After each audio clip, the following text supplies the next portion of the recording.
Hey YouTube, Zealous Talon here, and we're going to take a look at the Legacy Blade Blaster, the standard sidearm for the original 5 Rangers. So, again, nice window box packaging. It's about the same size as the box for the Dragon Dagger, if you have that, but not this.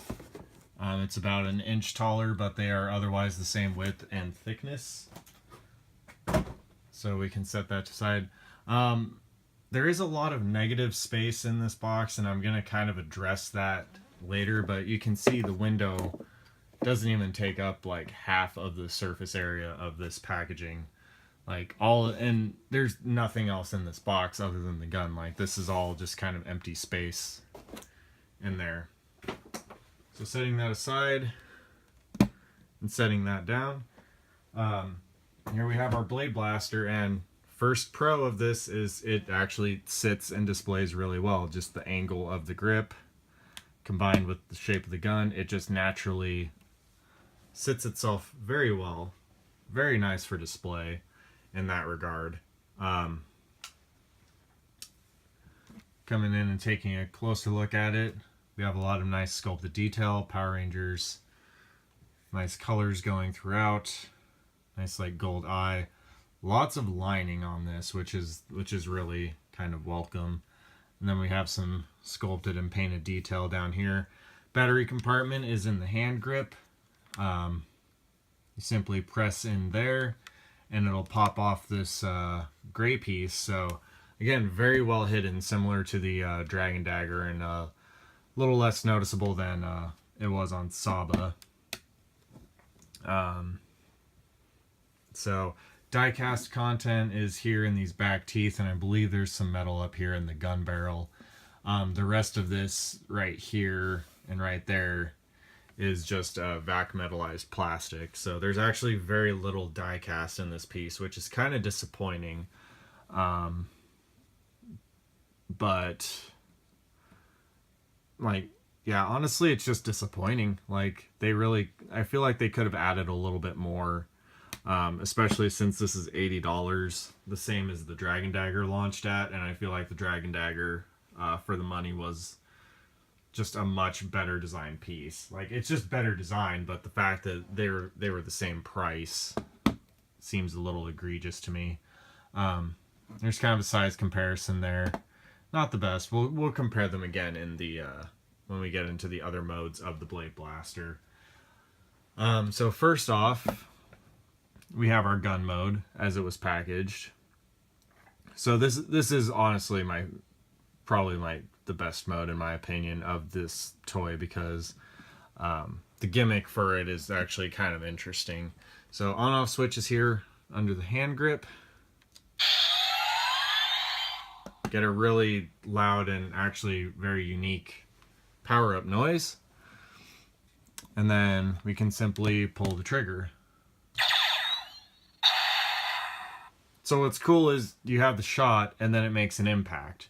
Now, what you can do is you can fire up to 5 times, and you can fire as many times as you want, but it'll impact up to 5 times after that.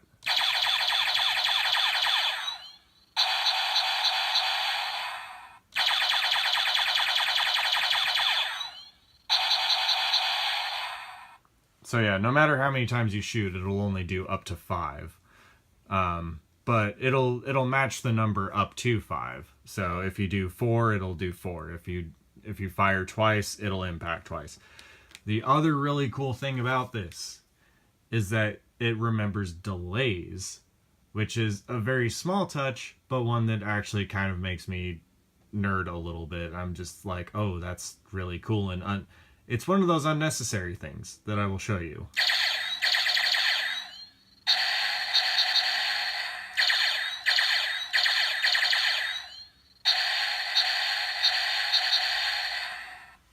Yeah, it matches the delay of your shots, which to me is, I'm just like, oh, that's cool. Oh, that's cool.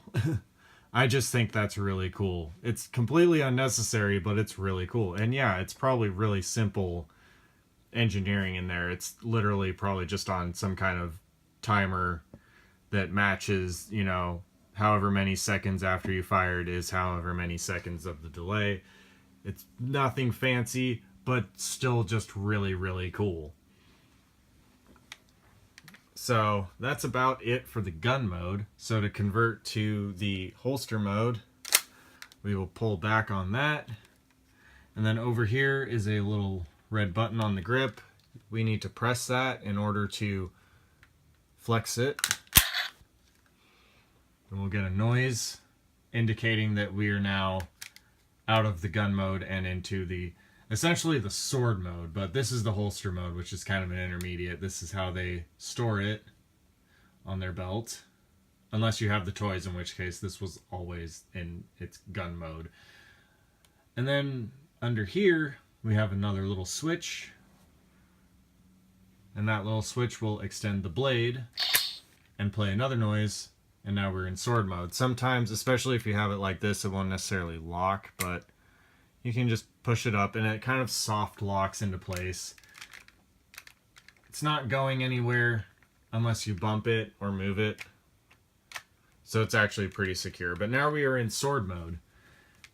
And the holster mode doesn't have its own unique sound effects, which is why I just went straight to the sword mode. So now when we pull the trigger,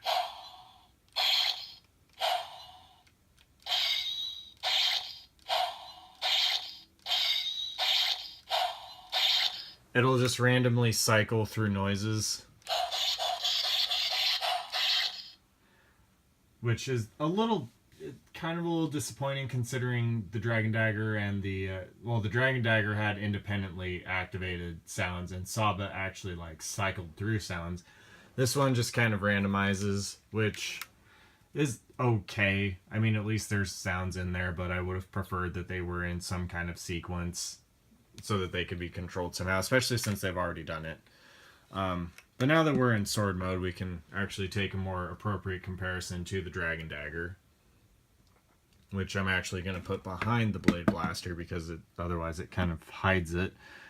But as you can see, like, the Dragon Dagger is longer than the holster mode, which would only be out to here, but the extra little blade for the sword mode makes it a little bit longer. It's still not as long as Saba. Even when Saba is compacted, it's bigger than this Blade Blaster is. But, and then I'm actually going to convert it back to the gun mode because it does have the theme song. And literally, it's as simple as that to convert it back to the gun mode. You do have to push the button, whether both ways you're going, in order to move that hinge. So, and then if you hold the trigger,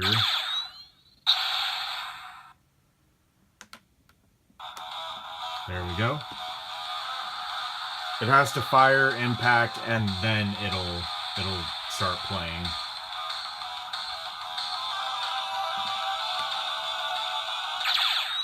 And then you can just pull the trigger to cancel out of it. Again, it is the lyrics version, as all of the roleplay gear as all of the weapon type items are. So that's cool. As much as I like this thing, like, it is really cool, but I feel like 80 is a little bit much for it because it doesn't feel like as quality built as the Dragon Dagger or Saba. Now, again, this is at a lower price point than Saba, so I don't feel that the comparison is entirely fair to that. But compared to the Dragon Dagger, which was also $80, like, I just feel like this is a much better made piece. Gold plate notwithstanding, it's just, it has more sounds. Is actually kind of number one thing, but more sounds, just a nicer deco, I would say, overall. Although, I mean, I think the Blade Blaster probably is on par with the level of detail in its deco. And it is just as good at hiding its screw holes as pretty much all the other stuff is. Like, I mean, you can barely see the panels unless you really start looking for them. But they have, you know, nice little panels hiding the screws. But it's just, I don't know, it feels limited, and it feels more cheaply built than the rest of them. And granted, the Dragon Dagger didn't really have to do any sort of moving parts other than the buttons and the battery compartment.